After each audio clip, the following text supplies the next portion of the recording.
Bonjour messieurs, nous poursuivons aujourd'hui l'étude de la théorie spirituelle de René Girard. J'ai fait deux émissions précédemment, une qui présentait cette théorie de façon, je dirais, un peu exhaustive. Hein, nous avions déjà discuté, Eberhard avait fait une présentation au début d'année. Et puis la semaine dernière, enfin la dernière fois, j'avais fait une analyse critique cette fois-ci, c'est-à-dire critiquer les propositions de René Girard. Et aujourd'hui, ben, nous n'avions pas eu le temps d'en débattre, et donc ben, aujourd'hui nous allons en débattre, et je vais notamment demander à Eberhard de nous exposer ce qu'il a pensé ben, de cet exposé et de ces deux exposés en définitive. Eberhard, je te laisse la parole. Oui, bah, je reprends un peu la conclusion que j'avais donnée la semaine dernière. En fait, René Girard ne voit, et moi-même non plus, et je ne peux pas croire qu'il y ait une différence fondamentale, vu l'évolution millionnaire de l'humanité, et pas seulement de l'humanité, de tous les êtres qui existent sur Terre, qu'il y ait une rupture sur les comportements, disons, entre les hominidés, ceux de l'âge de la pierre et ceux ensuite du néolithique, d'une manière aussi radicale. Sous-entendu, il n'y aurait pas de violence à l'âge de la pierre, alors qu'il y en aurait, alors qu'il y en aurait au néolithique, donc avec toute la mise en place de l'agriculture. Moi, je pense, comme lui, qu'il y a eu seulement une mutation de la violence, mais elle a continué à prendre en compte tout ce qui est sacrificiel, qui permettait en fait à l'homme et aux hominidés, et puis les premiers hommes, à survivre, en fait, en tant que groupe. Comme il le dit à un moment donné, euh, ces groupes, en fait, d'hominidés, eh bien, certains ont disparu, hein, parmi donc certains petits groupes de 20 individus ont disparu parce qu'ils n'ont pas pu gérer, en fait, la violence.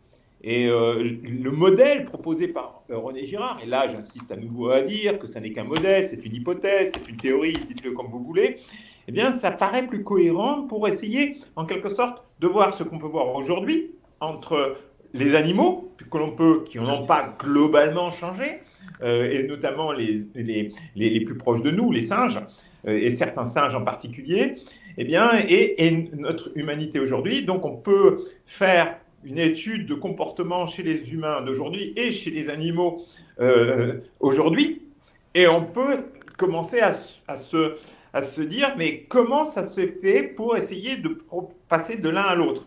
Après, il peut y avoir des avis divergents là-dessus, mais voilà, vu que la vie à l'âge de la pierre était quand même dans un mode de survie, et que des situations de disette, des situations de violence, des situations en rapport avec des animaux plus ou moins dangereux, faisaient que l'homme devait essayer de gérer avec son patrimoine, je dirais, génético-psychologique, qu'il avait hérité grandement des animaux, comment il a fait transformer ça pour construire la cohésion au sein des groupes.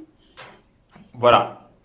Donc voilà, j'ai juste fait cette introduction, mais en fait, je voudrais surtout avoir vos commentaires et surtout vos propositions afin de voir comment pour aujourd'hui, les hommes pourraient, disons, mieux gérer leur violence et à partir de certaines théories qui paraissent cohérentes de René Girard. Mais ensuite, place aux artistes, dirais-je. Merci Eberhard.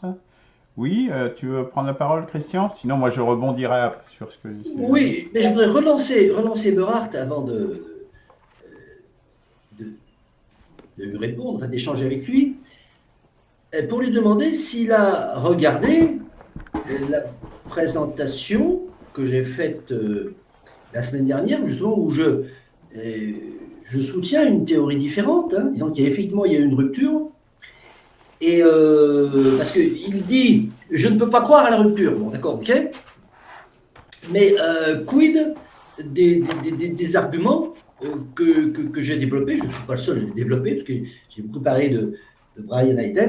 Bon, voilà. Et voilà, donc question que je pose à Eberhard.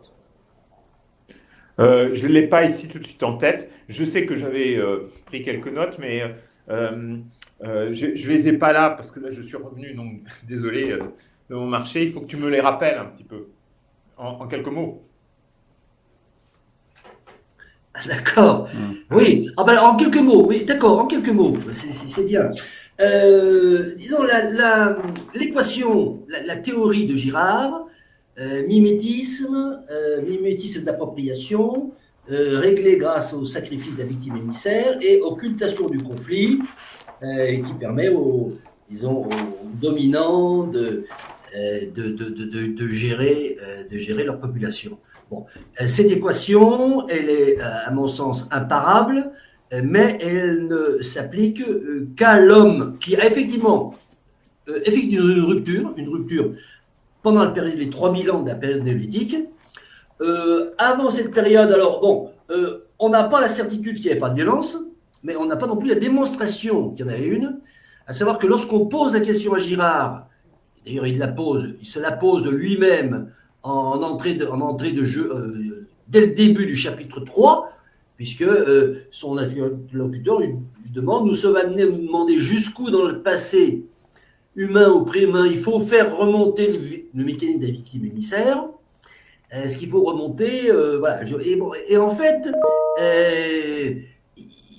Girard n'y répond pas. Hein, ou alors il faut me dire où est-ce qu'il y répond. Voilà. Et alors, moi, ce que je dis avec d'autres penseurs, bien entendu, hein, j'ai cité une liste d'analystes, une liste de penseurs qui ont travaillé sur le sujet, et dont le plus significatif me paraît être Brian Hayden, qui a écrit L'homme et l'inégalité, hein, l'invention de la hiérarchie dans la préhistoire. Préhistoire, à la fin du paléolithique, donc le début du néolithique, et c'est exactement de cette époque-là dont il s'agit, et qui distingue l'appropriation, parce que l'appropriation, effectivement, elle a toujours eu lieu, mais on est passé d'une appropriation de survie, et là j'ai fait l'image du lion qui mange devant les autres, bon, mais qui n'installe pas de guichet pour vendre ses surplus. Et on est passé d'une appropriation de survie, qui a toujours eu lieu effectivement, à une appropriation de prestige, avec la grande notion qui apparaît, et qui est, à mon sens, le début de la notion de croissance, le stockage. C'est-à-dire que ce stockage qui existait un petit peu pendant la période d'appropriation de survie, parce que on n'était pas sûr d'avoir tout le temps assez de viande ou tout le temps assez de légumes ou de graines, et on avait des techniques effectivement de stockage, mais qui visaient à pouvoir puiser dedans quand on n'en avait plus, et qui étaient gérées surtout de façon collective et de façon égalitaire. Voilà. Et on est passé à une accumulation de stockage où il y a des personnes élitaires, où il y a une minorité dominante qui s'approprie, qui accumule, qui stocke et qui vend à ceux qui n'ont pas. Voilà. Donc, la rupture, elle est là. Alors, rupture ou pas rupture, ça a toujours existé ou pas existé. Bon, là, on va pouvoir ni prouver dans un sens, ni prouver dans l'autre sens, mais je suis plutôt séduit par l'analyse qui donne à la période de 3 millénaires néolithiques une rupture, une bascule, effectivement, avec cette apparition, cette notion de stockage. On a une rupture quand même, et qui est qui met fin à 300 000 ans de chasseurs-pêcheurs-cueilleurs. Donc, c'est pas rien. Voilà. Et moi, j'ai aucun problème à croire au fait qu'il y a une rupture, plutôt qu'à croire que cette évolution, tout d'un coup, c'est passé parce que c'était déjà en germe pendant 300 000 ans. Voilà. Bon, pour reprendre là-dessus, parce que maintenant ça me revient complètement ce que tu disais, mais en fait il le dit déjà, tout ce que j'ai fait comme présentation, c'est pour 80% des citations de René Girard. Il dit, double point, ouvrez les guillemets, pour reconnaître le problème que constitue le contrôle de la violence, il faut penser également à cette activité étrange que nous appelons la guerre, et qui a dû faire une apparition assez précoce en compagnie du cannibalisme. La guerre primitive se déroule entre des groupes très voisins, entre des hommes que rien d'objectif ne distingue sur le plan de la race, du langage, des habitudes culturelles. Donc, et aussi, il montre un élément que, ça c'est les paléanthropologues qui le montrent, longtemps avant l'apparition de l'Homo sapiens, la réduction des canines aux dimensions actuelles suggère que les pierres ont remplacé la dentition dans la plupart de leurs usages, y compris les combats intraspécifiques. Parce qu'il dit à un autre moment, c'est que la pierre ou un bâton qui est lourd et qui est dangereux, c'est difficile à contrôler. Et donc, on va avoir plus facilité à tuer quelqu'un dans une situation de conflit que, par exemple, les singes qui ne vont pas dans un même groupe s'entretuer. Ça, c'est le premier point. Ensuite, il répond, il le dit clairement, que en fait, la violence, c'est quelque chose donc unificatrice du mimétisme de l'antagonisme, n'est pas seulement l'origine du religieux, c'est l'origine de l'humanité elle-même. En découlent les rites et les interdits. Donc, en fait, je pense, enfin, moi, d'après sa théorie, je suis beaucoup plus proche de ça, parce que je n'arriverai pas à comprendre pourquoi ce serait un phénomène, en fait, culturel, parce que c'est en quelque sorte, toi, tu argumentes par l'économique et le culturel. Et lui, il se met en opposition, surtout dans tout le chapitre, dans les deux chapitres. L'un, un bouquin de 1978, donc des choses cachées depuis la fondation du monde, et des origines de la culture, c'est l'autre chapitre, d'accord. Il se pose en faux à un côté culturel. Et la culture de l'agriculture, c'est du culturel. C'est là que tu vas commencer à me dire, il devient violent après. Ça, c'est la façon de s'arranger en ne voulant pas voir dans sa propre humanité, dans sa propre chair, toutes les tendances qu'on a violentes qui, au-delà de la violence culturelle, qui est en deçà, je dirais plutôt, en deçà de la violence culturelle. Parce qu'il se met par-dessus de la violence charnelle, de la violence qui nous est propre, qui vient du profond de notre animalité, vient en plus une autre couche qui est la couche culturelle qui va faire muter le phénomène du sacrificiel. Mais c'est une mutation seulement, c'est pas une rupture. Maintenant, ça sera un débat entre nous et toujours, peut-être qu'on restera toujours opposés, mais c'est clairement ça. Il le dit que la violence, elle est depuis la fondation du monde. Alors, est-ce que je peux intervenir dans ce débat? Alors, je pense René Girard répond en partie à cette objection, comme le dit Jean-Charles Eberhardt, sur les arguments que tu avances, Christian, notamment sur la notion de domination et de prestige. Il parle, page 122, des choses cachées depuis la fondation du monde, dans l'édition des livres de poche. Il parle du prestige chez les animaux, comme un des patterns de domination. Domination, donc, pour l'appropriation des ressources des femelles, etc., et où l'imitation est interdite, évidemment.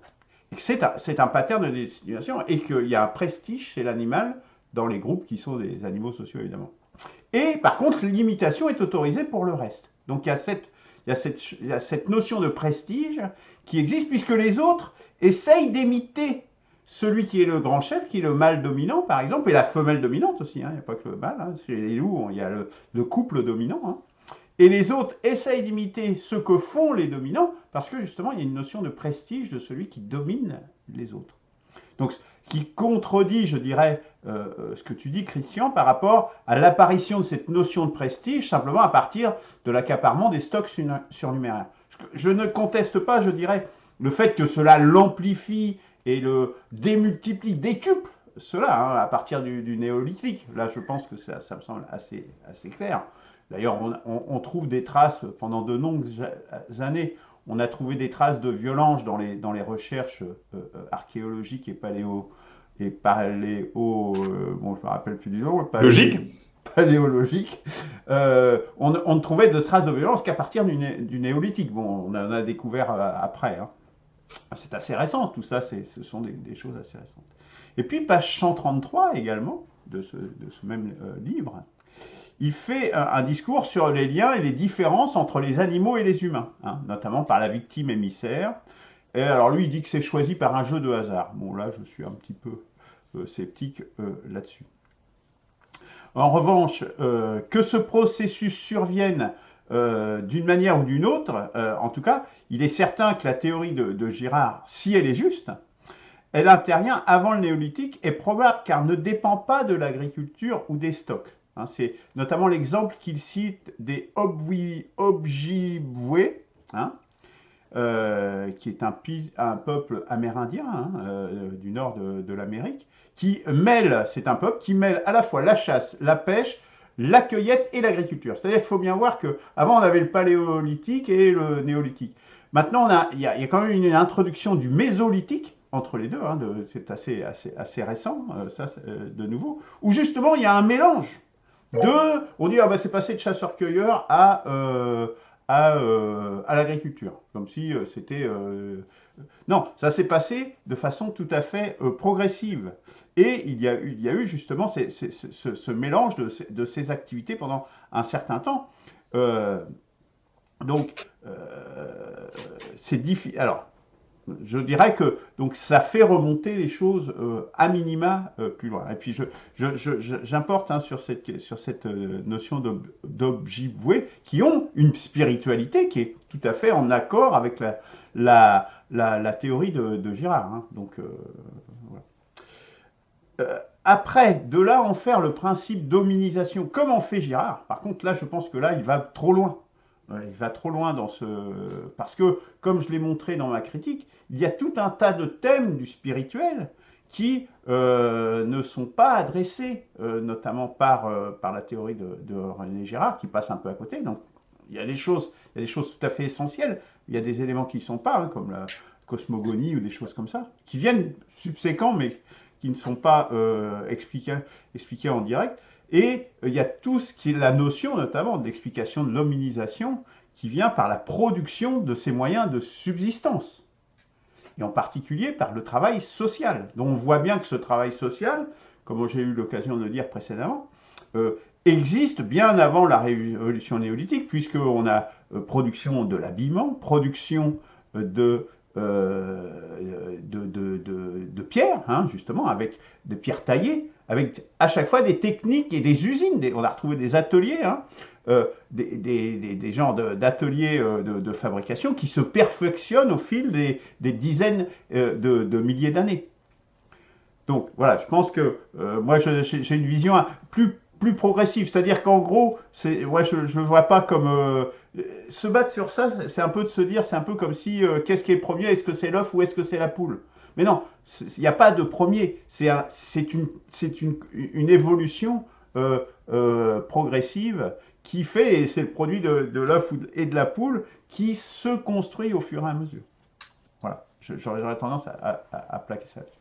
Alors Didier a demandé la parole. Vas-y Didier. Oui, je voulais rebondir sur ce que tu as dit avec les Indiens d'Amérique du Nord, si j'ai bien compris. Oui. Effectivement, je suis tout à fait d'accord avec toi, à savoir que cette histoire de dire que l'agriculture a été inventée au néolithique, c'est un peu la même histoire que quand on dit que Christophe Colomb a découvert l'Amérique. Hein. C'est-à-dire que c'est une vision occidentale, hein, c'est l'histoire racontée par les vainqueurs. Hein. L'agriculture existait déjà, moi je confirme, en Amazonie, selon les dernières recherches en anthropologie historique, il me semble que c'est ça la science qui s'occupe de ça, je suis pas bien sûr, mais les dernières recherches ont montré que les Asiatiques ont traversé le détroit de Bering à l'occasion d'une mini-glaciation et ont envahi tout l'hémisphère, enfin les Amériques du Nord et l'Amérique du Sud. Ils sont en Amazonie, d'après cette science-là, depuis 50 000 ans. Et que font-ils? Ils pratiquent ce qu'on appelle l'agriculture itinérante sur brûlis. Voilà. Complètement. Donc, voilà. Donc dire que l'agriculture a été inventée au néolithique, il faut bien voir de quel néolithique est-ce qu'on parle, parce que moi, d'après tout ce que j'ai pris comme document, là, bon, je me renseignais pendant la semaine, là, il semblerait qu'on parle surtout du croissant fertile au Moyen-Orient et de ce qui s'est passé en Europe, comme si que le reste du monde n'existait pas. Donc l'agriculture existait bien avant le néolithique. Maintenant aussi, il y a une chose qu'il faut considérer, c'est à partir de quel moment on considère qu'il y a invention de l'agriculture. Parce que là, c'est aussi, il faut arriver à le définir. Parce que moi, je dis qu'à partir du moment où l'être humain avait déjà un cerveau qui faisait, je crois, quelque chose comme 1350 cm3, on peut plus considérer que c'est un animal. C'est quand même, il a déjà des capacités de réflexion. Et notamment les gens qui vivent dans la nature et qui vivent de la nature, ils ont une capacité d'observation, et ça je le dis par expérience personnelle, nettement supérieure aux gens d'aujourd'hui qui vivent soi-disant dans la civilisation et dans les villes. Une capacité d'observation vis-à-vis de la nature qui est extrêmement aiguë. Et donc on ne me tirera pas de l'idée qu'ils n'auraient pas compris tout d'un coup. Ils auraient seulement compris à partir du néolithique que quand on met une graine dans la terre, elle germe. Voilà, faut pas raconter n'importe quoi. Il est bien évident qu'ils ont compris ça bien avant le néolithique. Donc, à partir de quel moment l'agriculture est considérée comme l'invention de l'agriculture? Ça, c'est la question qu'on peut se poser parce que par rapport aux Amérindiens, par exemple en Amazonie, bon, ils faisaient de la culture sur brûlis, c'est-à-dire sur des toutes petites surfaces. Donc ça n'abîmait pas la forêt parce que ils faisaient ça pendant 3 ans et puis ensuite ils abandonnaient le lieu et la forêt reprenait ses droits parce que ça repousse très très vite. Et donc l'endroit où ils avaient fait de l'agriculture, quelques décennies et siècles plus tard, il n'y avait plus aucune trace de rien du tout. Donc ils ont pratiqué ce type d'agriculture pendant 50 000 ans. Bon, même si c'est pas 50 000 ans, bon, c'est vrai qu'il y a toujours des polémiques par rapport aux dates et tout ça. En tout cas, c'était bien avant le néolithique, et ils n'ont pas abîmé la forêt, donc, moi, je dis que les premiers hommes, les premiers hommes étaient des gens civilisés, parce que quand ce sont les envahisseurs européens qui sont arrivés, qu'est-ce qu'ils ont fait? Ils ont tiré sur tout ce qui bouge parce qu'ils avaient des fusils. Et puis ils ont obligé les Indiens à croire à leurs propres croyances. Et puis en l'espace de 500 ans, ils ont bousillé la forêt amazonienne. Donc qui sont les civilisés et qui sont les sauvages dans l'affaire? Voilà. Donc il faut remettre un petit peu les choses.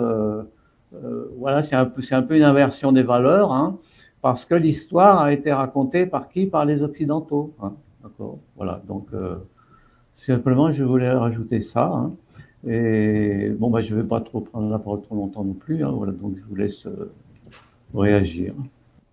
Merci beaucoup de cette prolongation, Didier, et notamment ces exemples en Amazonie. Mais j'ai oublié de citer un autre exemple, cette fois-ci des aborigènes d'Australie, qui sont isolés génétiquement depuis 50 000 ans sur l'île continent australien, et qui ont développé non seulement de l'agriculture, mais tout un réseau d'irrigation depuis 50 000 ans.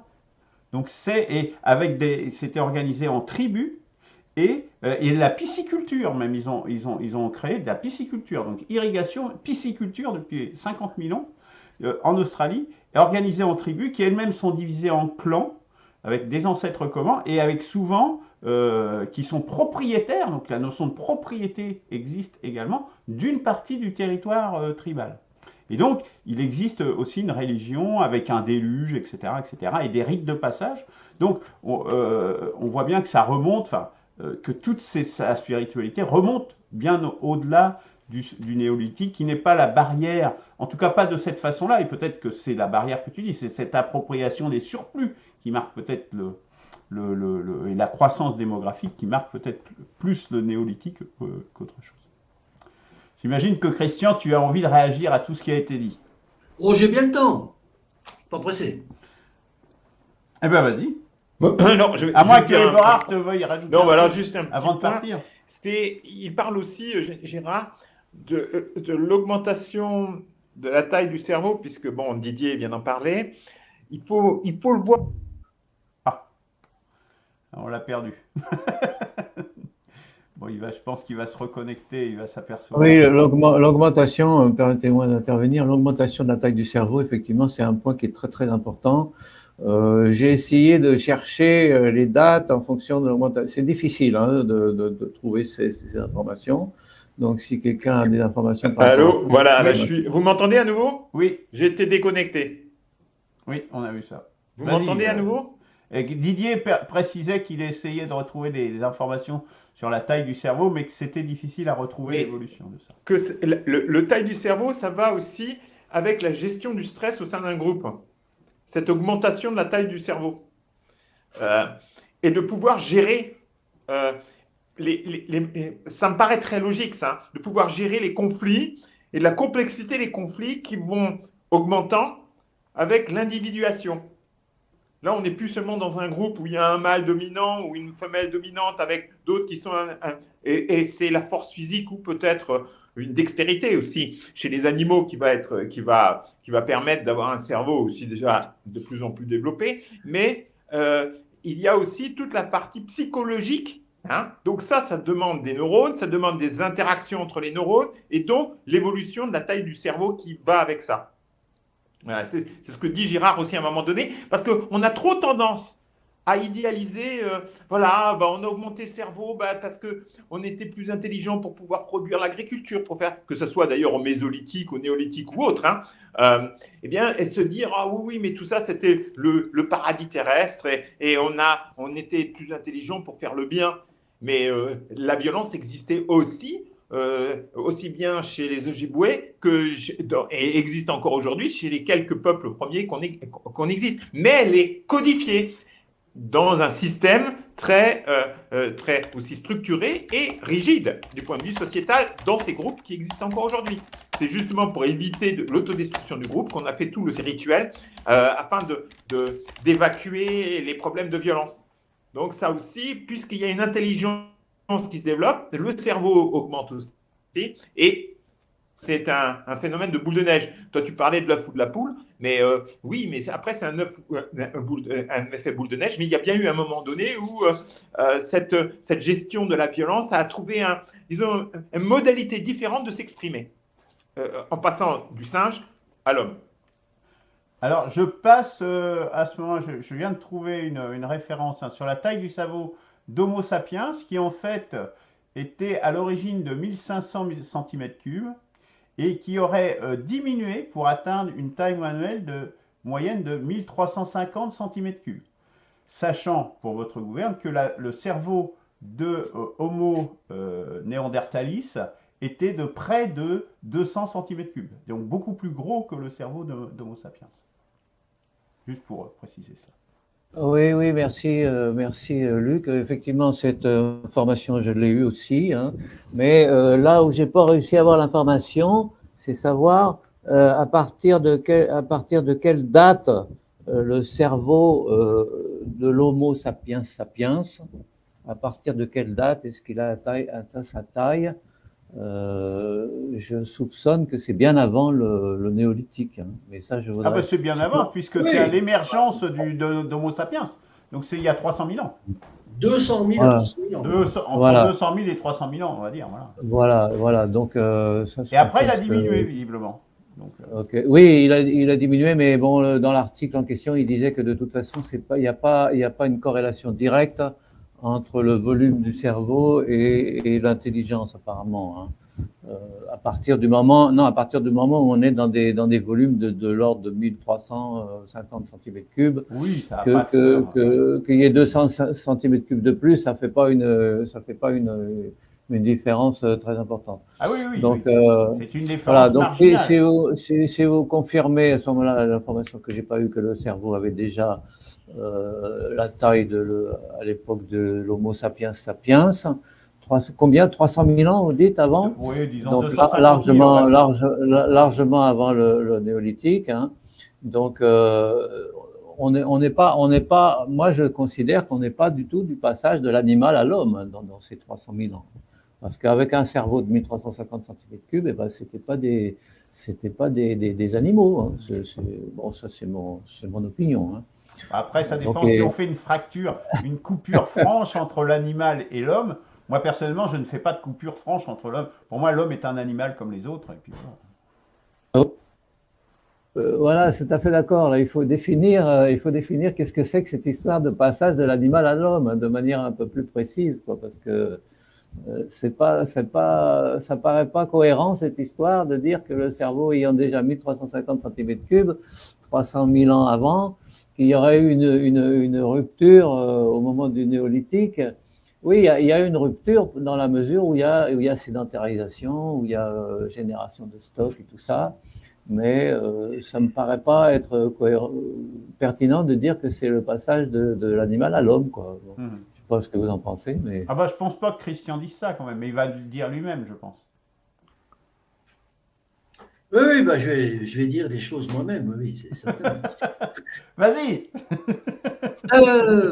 Bon, bah, j'ai entendu plein de choses, et, aucune en fait qui, à mon sens, qui contredisent ce que j'ai avancé. Alors, la violence. Bon, là, on ne parle plus d'appropriation, on parle de violence. Mais bien sûr qu'elle a toujours existé, la violence. Mais c'est comme pour l'appropriation. C'est une violence de survie. Et il faut faire la différence, hein, entre la violence de survie, la violence dans la nature, la loi de la nature, bien évidemment, et puis la violence qui devient un business, c'est-à-dire la violence gratuite, la violence qui devient rentable. Voilà, c'est là. Alors, Luc, tu nous dis, il y a du prestige chez les animaux. Bon, mais là, c'est pareil.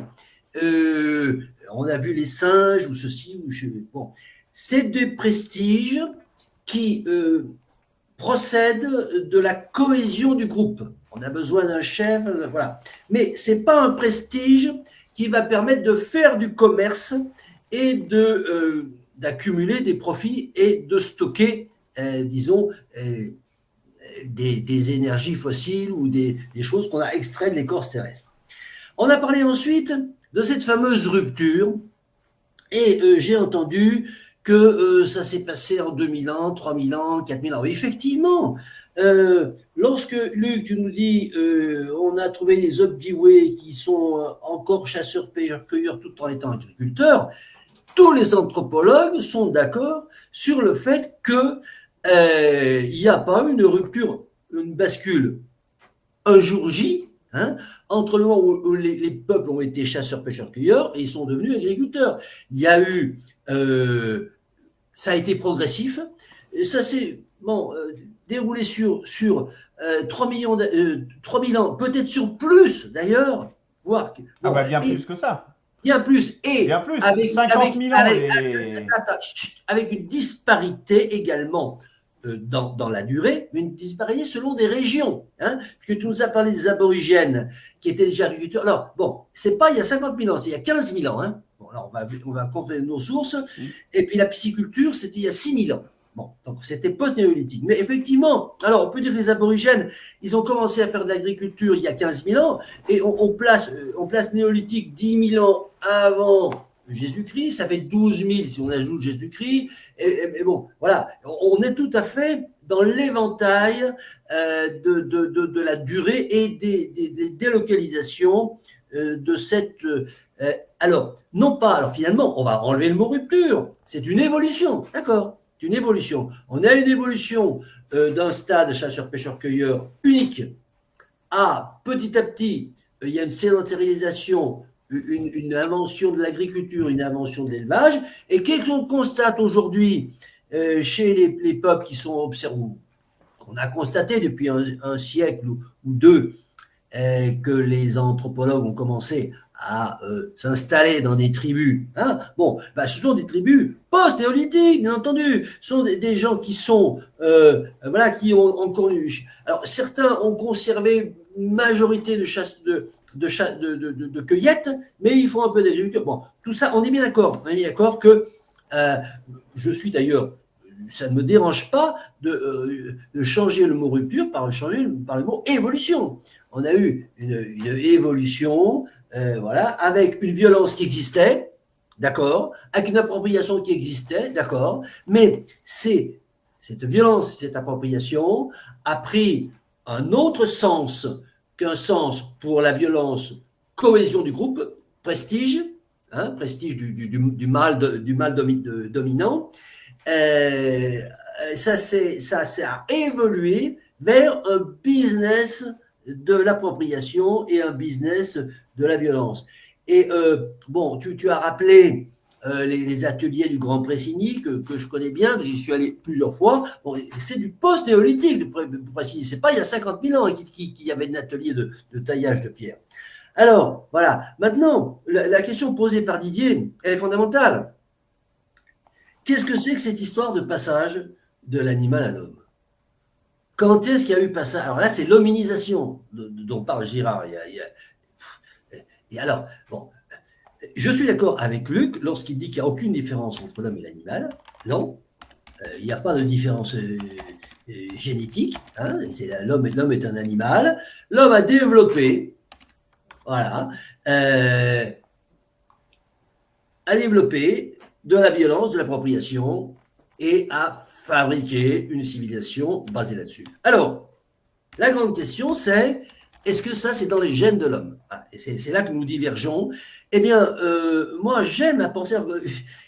J'aime bien quand Eberhard, je dis ça en toute amitié, lorsqu'il dit « Je ne peux pas croire à une rupture et à une évolution », je pense que c'est tout. Moi, j'aime bien croire l'homme. Ouais, j'aime bien croire que. Parce que ça veut dire qu'il n'y a pas d'issue. Si. La violence et que l'homme est indécrottable. Si. Voilà. Eh bien, alors laisse-moi terminer. Et donc, moi, j'aime à penser que. Il faut que j'y aille. Il y a eu pendant 200 ou 300 000 ans un homme, alors, Homo sapiens avant, c'était autre chose, un Homo sapiens, un peu comme les autres animaux, qui vivaient un petit peu différemment, mais grosso modo, c'était comme les autres animaux, qui ne connaissaient pas la violence d'appropriation, la violence de prestige et l'appropriation de business, et que ça, il y a eu une évolution qui a duré effectivement plusieurs milliers d'années, avec des disparités régionales, mais qui peut quand même être cadrée sur une courbe de l'évolution humaine, parce qu'on a quand même 300 000 ans où ça ne bouge pas, puis quand même 10 000 ans pendant lesquels ça se met à bouger.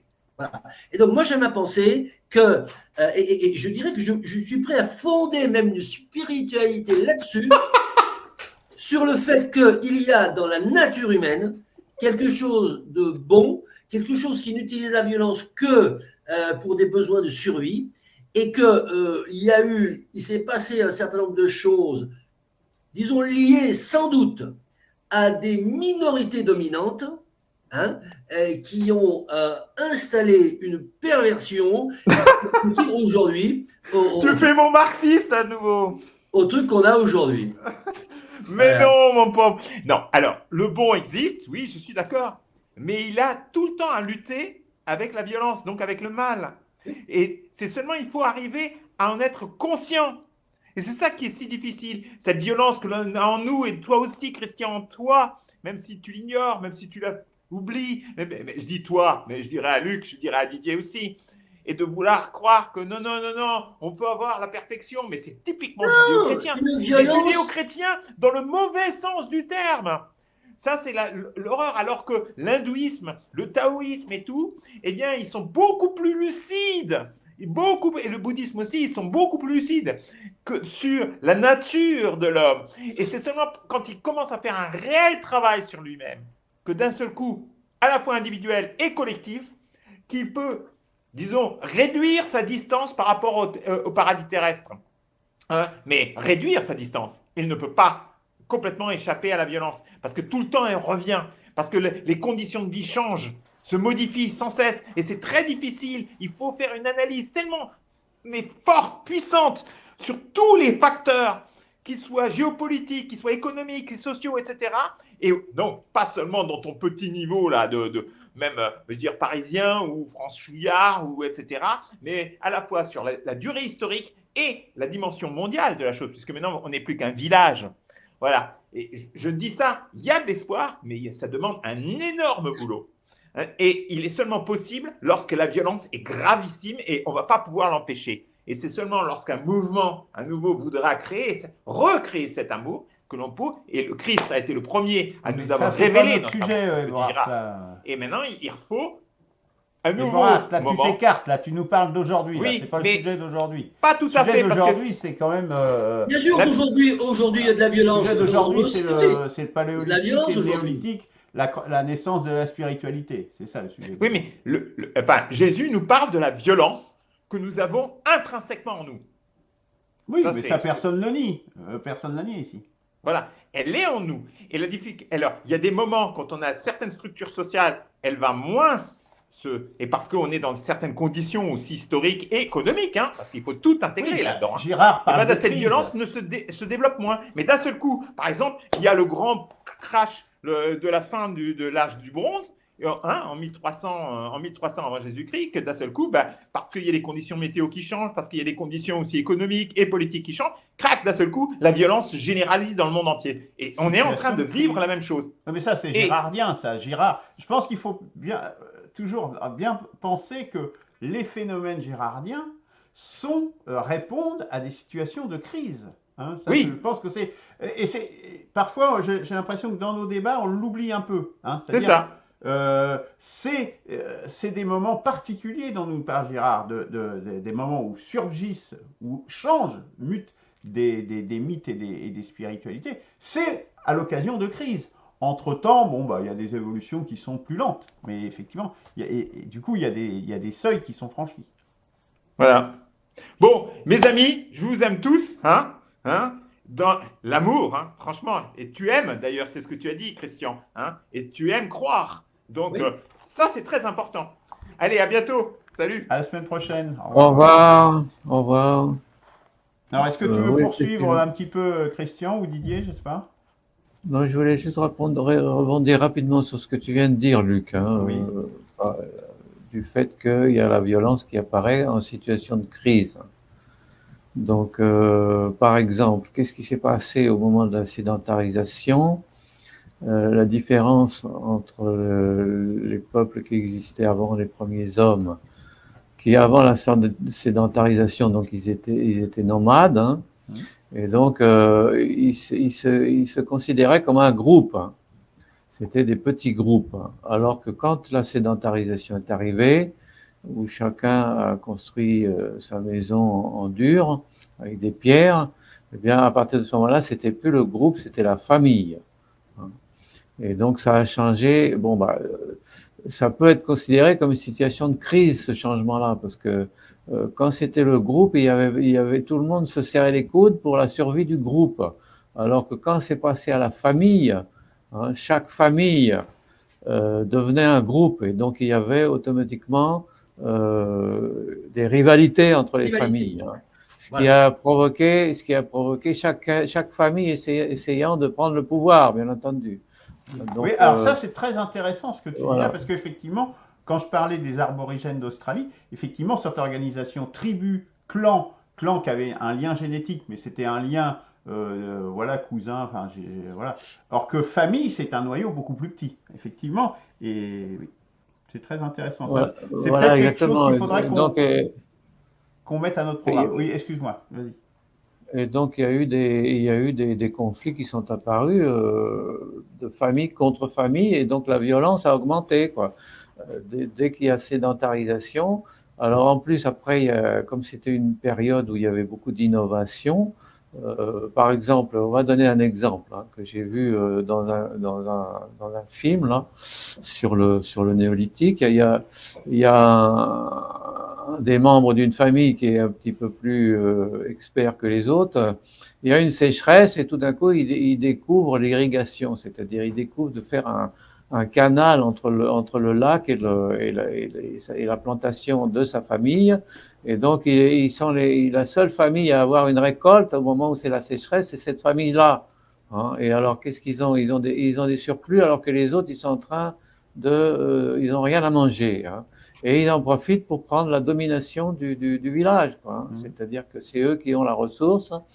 Et donc, voilà, ils deviennent les chefs, ils deviennent ceux qui vont dominer le reste du village, grâce à simplement une petite amélioration de l'agriculture avec l'irrigation. Et cette anecdote que tu nous cites, tu la tires D'où Didier? C'est un film de fiction, Ah, mais c'est en un fait film de fiction. de fiction scientifique, si tu veux. Hein. D'accord. C'est-à-dire ils ont essayé de comprendre tout ce qui s'est passé au néolithique, et donc ils ont mis les gens en situation d'acteurs, mais c'est bon. D'accord. Ils ont imaginé ça, hein, bon, mais ça paraît assez Oui, cohérent, oui, quoi. oui, Hein, ben, c'est comme une innovation dont nous parlait Christian sur la gestion des stocks, sur la capacité de stocker. C'est ces innovations-là qui vont faire que certains groupes, ou parce que, enfin, il y a d'autres innovations hein, dans les armes aussi, hein, ou dans la violence, qui permettent justement de. Parce que la violence n'est pas que forcément physique, enfin, elle peut être morale et pas oui, bien sûr. que par des coups, elle peut être aussi par des restrictions alimentaires ou des choses comme ça. Oui, il peut y avoir une violence psychologique, bien entendu. Et Mais psychologique. un autre exemple qu'il y a aussi, c'est pour revenir à la situation de crise qui génère de la violence. C'est comme ils ont au néolithique. Donc avant, ils étaient en petits groupes nomades, donc ils n'avaient pas trop de problèmes au niveau du fait qu'il n'y avait pas un groupe très important. Par contre, à partir du moment où ils ont créé des villages qui ont grossi, qui sont devenus des villes, qu'est-ce qui s'est passé? Il s'est passé qu'il est apparu ce qu'on appelle des épidémies, hein, parce qu'avant, il n'y avait pas d'épidémie. Mais là, quand il est apparu des épidémies, c'est une situation de crise. Hein, et donc, celui qui a réussi à comprendre, et là, justement, on en arrive un petit peu à la notion de sacré, de spiritualité et de tout ça. Il y en avait un qui était, je ne vais pas dire qu'il était plus futé que les autres. En fait, il avait surtout une soif de pouvoir plus importante que les autres. Et il a compris que ceux qui avaient des taches rouges sur le corps, c'était ceux qui avaient été maudits par les forces surnaturelles. Et que donc, puisqu'ils avaient été maudits par les forces surnaturelles, il fallait les expulser du village. Hein. Il a compris ça, et donc ils ont expulsé tous ceux qui étaient avec des plaques rouges. Alors c'était des maladies contagieuses, mais ils ignoraient totalement l'existence des microbes et des micro-organismes. Donc ils ont considéré que c'était une malédiction envoyée par les forces surnaturelles. Ils ont expulsé tous ceux qui avaient des taches rouges. Et évidemment, c'est exactement ce qu'on fait quand il y a une épidémie. Hein. On isole ceux qui sont contaminés. Hein. Et donc, il a pris le pouvoir sur le village grâce à ça, parce qu'il avait compris ça. Et donc, les gens se sont mis à l'adorer comme un chef et à lui donner des cadeaux, etc., etc. Et donc, il a commencé à avoir, comment dirais-je, un comportement de domination de petit à petit, quoi. Il est devenu une sorte de tyran et de despote. Et il a fini par se faire assassiner par les propres membres du village. Voilà. Donc encore un autre exemple d'une possible crise qui s'est terminée par un sacrifice. Et là, ce coup-ci, c'est carrément le chef du village qui s'est fait assassiner par ce qu'on appelle une révolte, hein, ou donc, effectivement, c'est tout ça pour confirmer ce que tu dis, c'est à savoir que la violence, elle vient à chaque fois qu'il y a une situation de crise, quoi. Christian, est-ce que tu veux ajouter quelque chose? Oui, je pense qu'on a tendance à faire un quiproquo, voire à tourner en rond. Bien entendu qu'aujourd'hui, il y a de la violence. Bien entendu que c'est une violence de crise. Quand il y a une crise, il y a de la violence. Bon, et ça, c'est la constatation d'aujourd'hui. Hein, là, je suis tout à fait d'accord. La question, c'est de savoir, est-ce que c'est automatique? Est-ce que la violence on dit la violence est en nous? Oui, est en nous actuellement, oui. Mais est-ce que la violence fait partie de la nature de l'homo sapiens? Voilà, c'est ça la vraie question. Bon. Et donc de dire que pendant 200 000 ans, par exemple, il n'y a eu qu'une violence de survie, et pas ce que j'appelle la violence de profit, la violence rentable, et que c'est la civilisation qui a amené justement cette forme, cette détérioration de la violence, qui est une violence saine, en quelque sorte, qui a amené une violence commerciale, une violence profit, une violence rentable. Voilà la question. Voilà. Aujourd'hui, évidemment, on va donner 36 000 exemples. On peut en parler pendant des heures. Aujourd'hui, il y a de la violence, il y a une crise, on y répond par la violence. Et la religion, ce que nous dit Eberhard, le boulot de Jésus, c'est un boulot qui rend service à la civilisation, qui permet à la civilisation croissanciste d'accumulation, qui lui permet de continuer à exister parce que voilà, les dominants utilisent aussi la spiritualité comme, disons, thérapie ou comme anesthésiant des masses. Bon.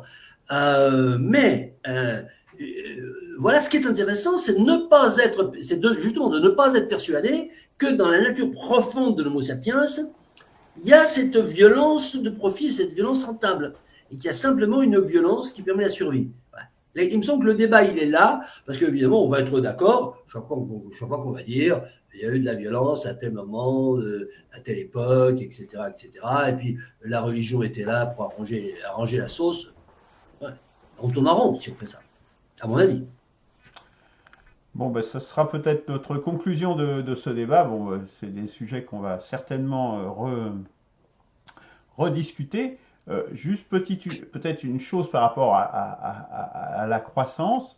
Je pense que la croissance, il ne faut pas perdre de vue qu'elle a commencé avant aussi le néolithique, et que ne serait-ce que l'expansion démographique et aux quatre coins de la planète d'Homo sapiens est également une forme de croissance. Et donc que la croissance, alors on en a moins d'éléments évidemment et d'une intensité bien plus faible, mais cette croissance d'Homo sapiens qui est forcément née quelque part, à un point particulier de la planète, donc certains parlent en Afrique du Sud, ne cesse que le fait de se répandre sur toute la planète, c'est déjà une croissance. Donc la croissance est un phénomène qui démarre bien plus tôt que le néolithique, en tout cas ça m'apparaît acquis. Messieurs, je vous remercie.